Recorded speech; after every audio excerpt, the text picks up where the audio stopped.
Assalamualaikum warahmatullahi wabarakatuh. Terima kasih kepada Tan Sri yang dipertua kerana memberikan peluang kepada saya untuk membahaskan Akta Suruhanjaya Air Negara Pindaan 2023 pada petang ini. Kita semua tahu bahawa air merupakan satu keperluan asas dan merupakan nadi kepada kehidupan. Semua orang perlukan air. Saya ingat saya 40 tahun dulu, bekalan air yang kita terima ini kita boleh minum tepi jalan. Kepala paip air di tepi jalan tu kita boleh minum. Itulah menunjukkan betapa bersihnya air yang kita perolehi 40 ataupun 50 tahun dahulu. Ya. Dan keperluan air ini akan terus mendesak dengan pertambahan penduduk dalam negara kita ini. Tan Sri yang dipertua, kita Malaysia ini menerima limpahan air yang sangat banyak. Hujan turun hampir setiap hari. Kalau tidak setiap hari, mungkin setiap minggu. Malah hujan ini juga menyebabkan berlakunya banjir di beberapa tempat. Dan perubahan iklim ini juga menyebabkan perubahan-perubahan ini menjadikan pengurusan air dalam negara kita ini menjadi suatu perkara yang semakin mencabar daripada masa ke semasa.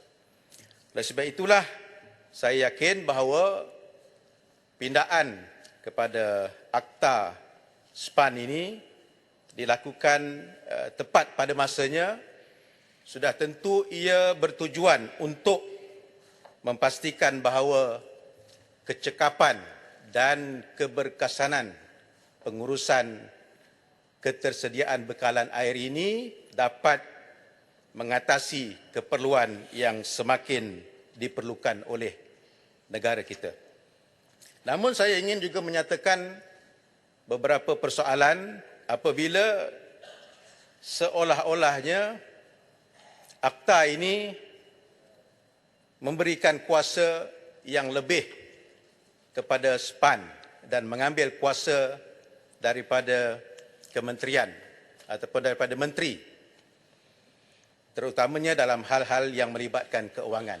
Oleh kerana itu, saya ingin bertanya apakah rasional yang secara terperinci dan tepat yang dilakukan oleh kementerian untuk mengubah akta yang ada pada hari ini tanpa saya menidakkan keperluan untuk melakukan had untuk berkontrak seperti mana yang disebutkan dalam pindaan Seksyen 34. Saya rasa ada keperluan ini untuk memberikan kuasa yang lebih kepada SPAN untuk berbelanja bagi tujuan-tujuan ataupun keperluan semasa yang mendesak tanpa melalui suatu birokrasi, ya, kementerian ataupun melalui menteri seperti mana yang diamalkan sekarang ini.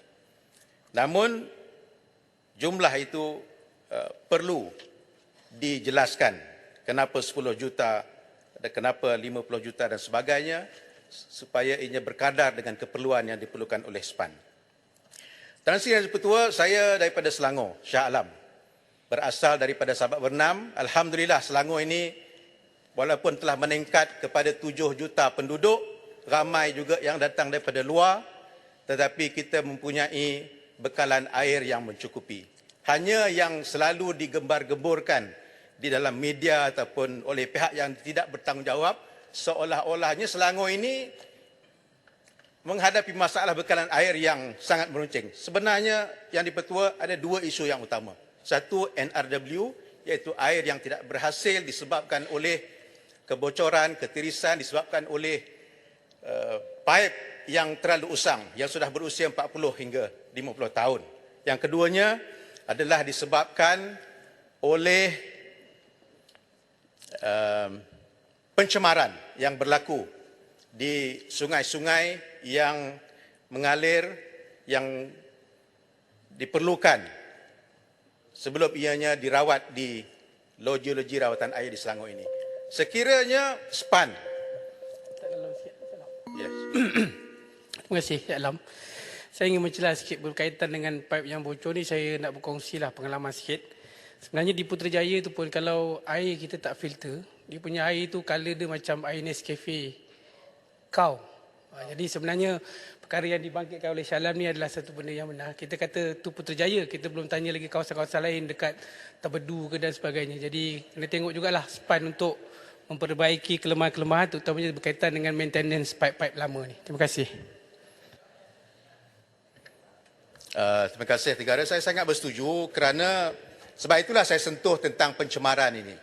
Ya, selain daripada kebocoran air itu menjadi air yang teh kau itu, tetapi oleh kerana pencemaran ini berlaku, yang tidak serius pun menyebabkan loji-loji air ini terpaksa menambah kandungan kimia untuk merawat air itu.